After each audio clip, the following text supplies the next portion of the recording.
Smart Generation, apa kabar kalian semua? Kembali lagi di video pembelajaran Primagama. Perkenalkan, nama kakak adalah Jelita. Di sini, kakak adalah instruktur Smart untuk mata pelajaran biologi. Oh iya, tahukah kalian tentang pencemaran lingkungan? Pernahkah kalian mendengar tentang pencemaran lingkungan? Untuk lebih jelasnya, mari kita simak video berikut ini.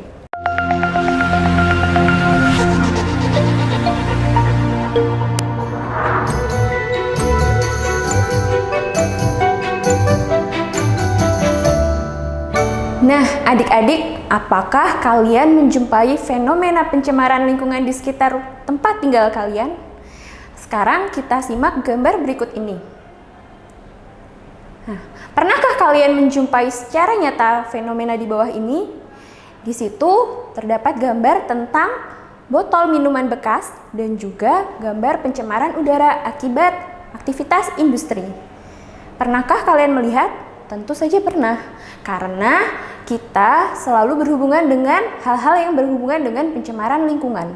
Apa sajakah pencemaran lingkungan dan bagaimana pencemaran lingkungan dapat terjadi? Mari kita simak slide berikut ini. Apa itu pencemaran lingkungan?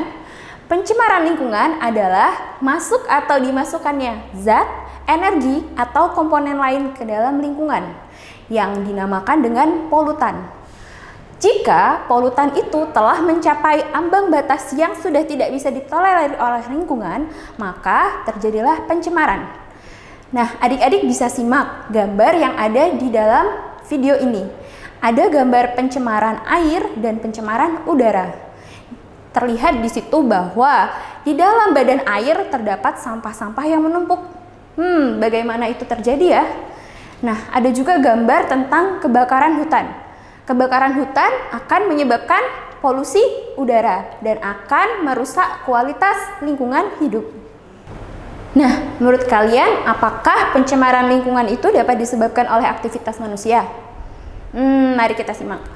Penyebab dari pencemaran lingkungan yang pertama adalah aktivitas manusia dan yang kedua adalah faktor alam. Aktivitas manusia seperti apa yang dapat mempengaruhi pencemaran lingkungan?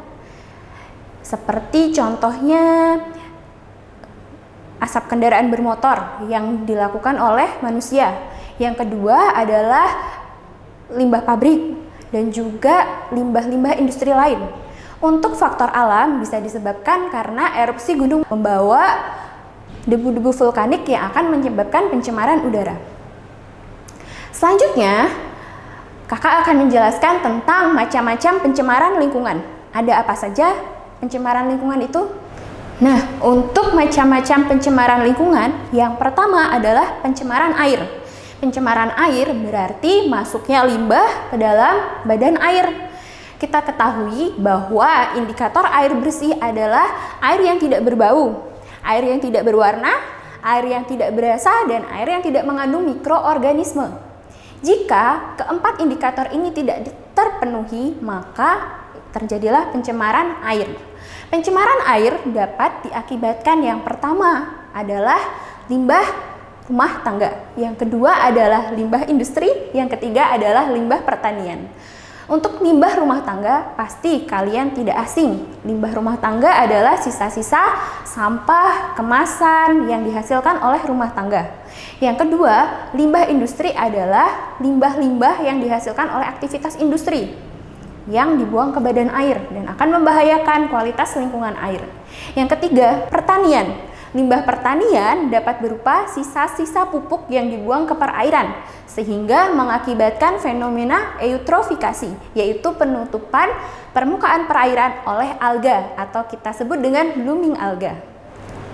Yang kedua adalah pencemaran tanah. Apa yang kalian ketahui tentang pencemaran tanah? Nah, pencemaran tanah ini disebabkan oleh limbah domestik, limbah industri, dan juga limbah pertanian. Penyebabnya hampir sama dengan apa yang terjadi di pencemaran air. Nah, dampaknya di pencemaran tanah ini adalah menurunnya kesuburan tanah dan juga mempengaruhi kelangsungan makhluk hidup yang berada di dalam tanah. Nah, ini adalah gambar tentang limbah domestik. Limbah domestik adalah limbah sisa-sisa hasil kemasan, botol, dan lain-lain. Untuk yang kedua, limbah industri berasal dari aktivitas pabrik yang mencemari tanah. Yang ketiga adalah limbah pertanian. Limbah pertanian ini timbul karena penggunaan pupuk berlebih dan mempengaruhi kesuburan tanah. Adik-adik, kalian harus tahu berapa lama sampah diuraikan di dalam tanah. Kira-kira berapa lama ya sampah-sampah yang kita buang dapat terurai? Nah, adik-adik, kakak tampilkan beberapa gambar yang pasti kalian sudah familiar. Ada koran. Koran terbuat dari kertas, sehingga masa penguraiannya akan lebih cepat. Masa penguraian koran adalah selama 4 minggu. Yang kedua, ada kaleng aluminium. Kaleng aluminium pasti kalian juga sering menggunakan, bukan? Ya, betul sekali.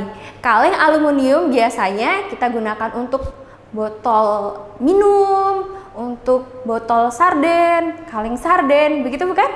Nah, kaleng ini akan terurai selama 80-100 tahun. Lama bukan? Nah, untuk itu kita harus meminimalisir penggunaannya. Untuk yang ketiga adalah botol plastik. Botol plastik ini akan terurai selama 450 tahun. Bayangkan adik-adik, botol yang kalian gunakan sebagai tempat minum air mineral, penguraiannya adalah selama 450 tahun. Waduh, lama juga ya. Nah, adik-adik mulai sekarang kalian harus meminimalisir penggunaan botol plastik. Dengan apa ya? Ya, kalian bisa menggunakan botol plastik yang bisa dipakai kembali, jadi tidak satu kali pakai. Nah, yang keempat ada tas plastik. Tas plastik yang kita dapatkan di supermarket atau di pasar. Nah, ini akan terurai selama 10-20 tahun lamanya. Nah, untuk mengurangi pencemaran, lebih baik kita menggunakan tas kain yang bisa digunakan beberapa kali untuk berbelanja. Kalian juga bisa membantu menghemat pengeluaran dan kalian juga bisa membantu menyelamatkan bumi dari pencemaran. Untuk yang terakhir ada styrofoam. Styrofoam ini tidak terurai. Jadi, jika kalian membungkus makanan lebih baik tidak menggunakan styrofoam karena styrofoam ini juga menggunakan bahan kimia yang berbahaya bagi makanan. Jadi bagaimana solusinya? Ya, kalian bisa menggunakan daun atau bisa menggunakan wadah makanan yang aman bagi makanan. Selanjutnya, pencemaran udara. Pencemaran udara artinya pencemaran yang disebabkan oleh polutan yang terjadi di udara. Pencemaran udara terjadi akibat aktivitas manusia. Misalnya nih, kegiatan industri, pabrik itu pasti mengeluarkan asap yang berbahaya dan tentunya akan mengakibatkan pencemaran udara. Yang kedua, kendaraan bermotor.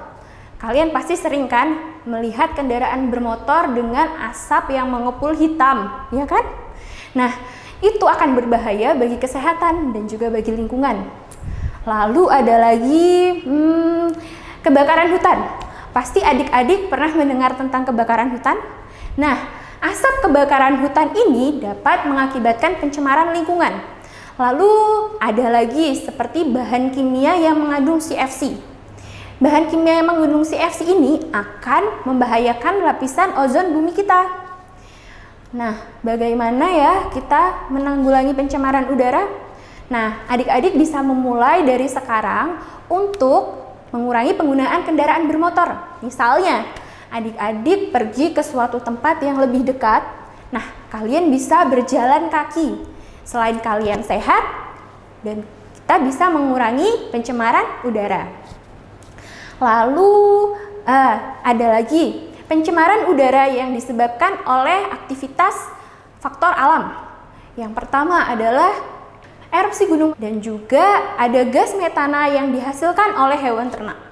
Nah, erupsi gunung ini mengakibatkan adanya abu vulkanik yang akan mengotori lingkungan. Pasti kalian pernah mengetahui bukan tentang abu vulkanik? Oke. Kalau erupsi itu berlangsung secara lama, maka abu vulkanik akan menumpuk dan akan berbahaya bagi pernafasan kita.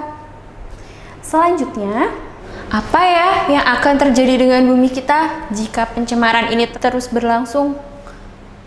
Yang pertama, bumi kita akan mengalami krisis, yaitu perubahan lingkungan. Perubahan lingkungan ini dapat dibarengi dengan adanya perubahan iklim. Bumi kita menjadi semakin panas, semakin tidak teratur suhunya, dan cuacanya menjadi tidak stabil. Kemudian ada lagi, yaitu global warming. Tahukah kalian tentang global warming? Iya, global warming adalah pemanasan global. Pemanasan global ini bisa disebabkan oleh pencemaran udara. Jadi dek, begini ya, asap-asap kendaraan bermotor dan sisa asap pabrik yang mengupul di udara akan terjebak di luar bumi dan akan mempengaruhi panas bumi, karena panas bumi tidak bisa dipantulkan keluar lagi oleh adanya gas-gas yang memperangkap bumi tersebut. Nah, itulah yang dinamakan global warming.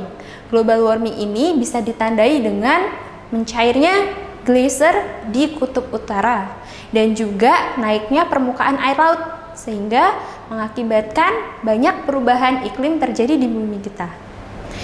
Nah, tadi kakak sudah menjelaskan tentang pengertian pencemaran lingkungan, macam-macam pencemaran lingkungan dan penyebabnya. Kemudian sekarang kita masuk ke latihan soal. Masih semangat kan adik-adik? Nah, untuk yang pertama, kakak bacakan. Peristiwa masuknya gas CO2, sisa pembakaran, dan komponen lain ke dalam lingkungan disebut pencemaran. Kakak kasih waktu 3 detik. 1, 2, 3. Apa jawabannya? Ya, pencemaran udara. Jadi, seperti yang kakak sudah jelaskan tadi, bahwa gas CO2 dan sisa pembakaran akan terperangkap di dalam udara, dan hal ini akan mengakibatkan rusaknya kualitas lingkungan, menurunnya kebersihan udara. Nah, hal ini adalah dinamakan dengan pencemaran udara. Jadi jawabannya D ya adik-adik ya. Masih semangat di soal nomor kedua? Oke, kakak lanjutkan. Salah satu cara untuk menanggulangi pencemaran yang disebabkan oleh limbah pabrik yaitu dengan titik-titik-titik. A. Mengurangi dan menutup industri bahan kimia. B. Membatasi penggunaan bahan kimia. C. Membuang limbah pabrik sedikit demi sedikit. D. Mengolah limbah pabrik sebelum dibuang. Ayo, sekarang jawabannya apa ya? Kakak kasih waktu lagi untuk menjawab. Jawabannya adalah 1, 2, 3. Ya, D, yaitu mengolah limbah pabrik sebelum dibuang.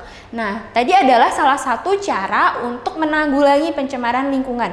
Karena aktivitas pabrik harus terus berjalan untuk mencukupi kebutuhan manusia, maka sebaiknya limbah pabrik sebelum dibuang harus diolah terlebih dahulu, sehingga tidak membahayakan lingkungan. Bisa dengan diberi filter udara, atau jika pabrik itu menggunakan limbah cair, bisa dengan sistem bioremediasi. Selanjutnya, adanya CO2 yang berlebih di udara dapat menimbulkan. Nah, apa ya kira-kira? Tadi kita sudah sedikit membahas tentang CO2 di udara. Kira-kira apa ya adik-adik? Nah, opsi pertama A. Pemanasan global. B. Sesak nafas. C. Hujan asam. Dan D. Berlubangnya ozon. Kira-kira apa ya jawabannya? Ayo, siapa yang bisa tebak? Jawabannya adalah pemanasan global. Nah, seperti tadi yang sudah kakak jelaskan bahwa CO2 adalah salah satu penyebab dari pemanasan global. Nah, bagaimana kalau sesak nafas ya kak? Nah, sesak nafas ini banyak faktor yang bisa mengakibatkannya. Tidak hanya adanya CO2. Kalau hujan asam, apakah itu hujan asam? Hujan asam adalah disebabkan oleh sulfur dioksida atau nitrogen yang ada di udara. Nitrogen dioksida. Nah, nitrogen dan sulfur ini jika terbawa oleh air hujan, maka akan terjadi hujan asam. Yang opsi D, berlubangnya ozon. Berlubangnya ozon disebabkan oleh adanya gas CFC. Gas CFC itu dikeluarkan oleh bahan-bahan elektronik yang masih menggunakan pendingin yang menggunakan CFC. Nah, paham sekarang? Masih semangat di soal berikutnya? Kita lanjutkan. Adalah tanaman yang bisa dijadikan sebagai indikator terjadinya pencemaran air adalah A. Teratai, B. Kangkung, C. Enceng gondok, dan D. Semanggi. Kira-kira apakah adik-adik sudah pernah lihat teratai? Kalau kangkung sudah pernah lihat belum? Kangkung biasanya kita masak ya. Nah, kalau eceng gondok, adik-adik sudah pernah lihat? Dan yang terakhir ada semanggi. Kira-kira nih tanaman apa ya yang bisa mengakibatkan, bukan mengakibatkan, tapi bisa menjadi indikator pencemaran lingkungan. Jadi si air itu dibilang tercemar kalau ada apanya nih? Kira-kira sudah dapat jawabannya? Nah, jawabannya adalah enceng gondok. Nah, si enceng gondok, kok bisa sih Kak enceng gondok bisa menjadi indikator? Nah, gini ceritanya. Ketika ada sisa pupuk berlebih di perairan, jadi terbawa.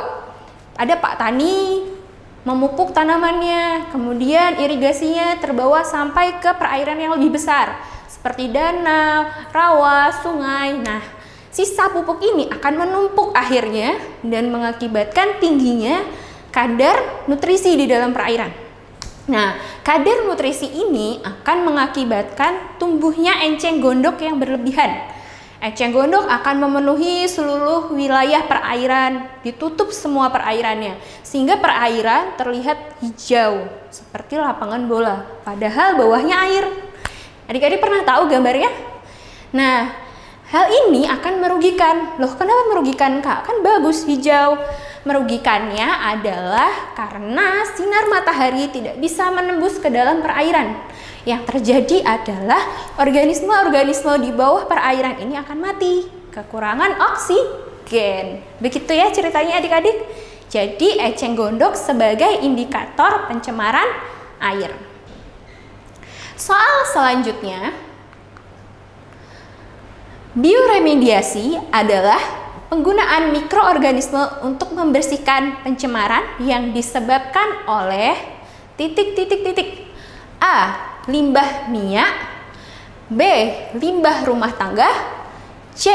Limbah pertanian, dan D. Limbah industri. Kira-kira apa itu bioremediasi? Tadi kakak sudah sempat singgung sebentar. Bioremediasi dapat menjadi pembersih untuk pencemaran yang berhubungan dengan limbah limbah industri. Jadi adik-adik, misalnya ada pabrik ini mengeluarkan limbah cair di suatu perairan dan si pabrik mempunyai kebijakan bioremediasi. Dia menggunakan mikroorganisme untuk memecah limbah yang tadinya berbahaya, yang tadinya mencemari, yang tadinya mengotori, menjadi tidak berbahaya bagi lingkungan. Nah, karena apa? Karena si mikroorganisme ini mengolah limbah tersebut di dalamnya sehingga tidak berbahaya bagi lingkungan. Mikroorganismenya bisa berupa bakteri, bisa berupa fitoplankton, dan lain sebagainya. Begitu ya adik-adik ya. Soal selanjutnya, di suatu ekosistem perairan terdapat zooplankton, ikan kecil, ikan besar, dan fitoplankton. Maka DDT akan terakumulasi pada, kira-kira apa ya? DDT, pernah dengar? Oke, jawabannya ada di opsi A, B, C, D. Oke, kakak bacakan. A. Fitoplankton, B. Zooplankton, C. Ikan kecil, dan D. Ikan besar. Di suatu perairan, itu perairannya menjadi perairan terakhir, yaitu muara yang dari pertanian misalnya. Dari pertanian, DDT itu akan teralirkan sampai ke perairan besar. Seperti tadi kakak jelaskan tentang eutrofikasi. Nah, terakumulasinya pada organisme yang paling besar, yaitu ikan besar. Kenapa di ikan besar? Karena yang pertama, organisme pada lingkungan perairan adalah fitoplankton. Fitoplankton sebagai apa?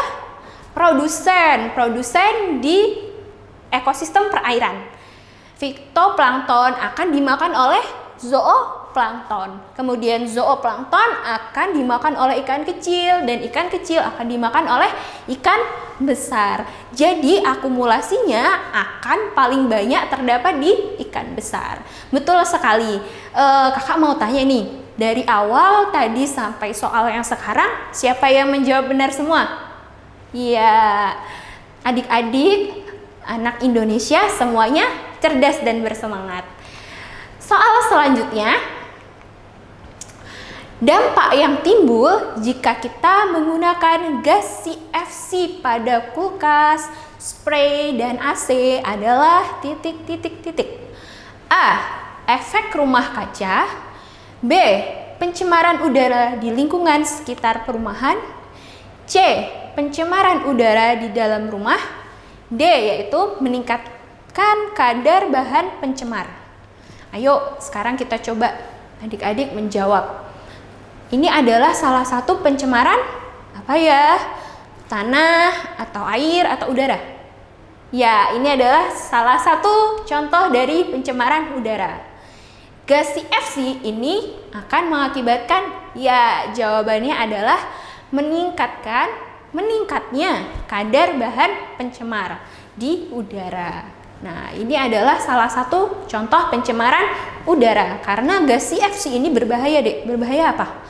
Dia akan membuat lapisan ozon di bumi kita berlubang. Sehingga akan terjadi apa? Masuknya radiasi bumi yang berlebih. Radiasi matahari yang berlebih ke dalam bumi kita. Nah, itu yang berbahaya dari gas CFC. Nah, soal selanjutnya, yang tidak termasuk bentuk penanggulangan yang dapat dilakukan untuk mencegah pencemaran tanah yaitu A. Pemakaian pupuk sesuai kebutuhan. B. Sistem tanam monokultur. C. Menanggulangi sampah plastik. Yang D. Mengelola sisa radioaktif. Nah, apa ya kira-kira? Nah, di situ ada kata tidak termasuk bentuk penanggulangan. Berarti adalah kita cari yang bukan cara penanggulangan. Kira-kira apa ya? Jawabannya adalah sistem tanam monokultur. Karena yang A, pemakaian pupuk sesuai kebutuhan. Bisa tidak untuk menanggulangi pencemaran? Bisa, Kakak. Iya, betul adik-adik. Karena apa? Karena kalau berlebihan itu akan menimbulkan pencemaran. Yang C, menanggulangi sampah plastik. Nah, tadi kita sudah belajar bagaimana dan berapa lama sampah plastik itu dapat terurai. Nah, kita harus mengurangi dan memisahkan sampah plastik dan menggunakan plastik sesuai dengan kebutuhannya. Yang D, mengelola sisa radioaktif. Jadi bahan-bahan radioaktif lebih baik dikelola terlebih dahulu sebelum dibuang atau dipisahkan sampah yang bersifat radioaktif. Oke. Untuk soal selanjutnya, pencemaran tanah banyak terjadi karena adanya sampah organik dan anorganik. Salah satu penyebab dari pencemaran tanah tersebut yaitu titik-titik-titik. Nah, kita disuruh memilih apa yang organik itu apa saja, yang anorganik itu apa saja.